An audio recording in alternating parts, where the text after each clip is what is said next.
dòng chạy đến bên em.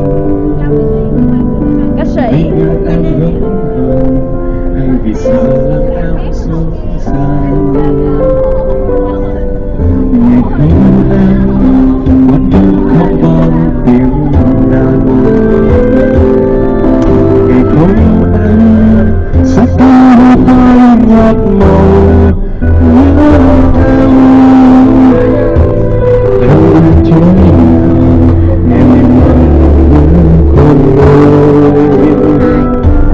Lâu anh khát khao sẽ chia buồn vui cùng em. Vì nếu em cần một bờ vai em, như cần những phút bình yên, anh sẽ đến ngồi kề bên em. Khi em khóc do nước mắt chứa chan, gió thơm bay sẽ đến với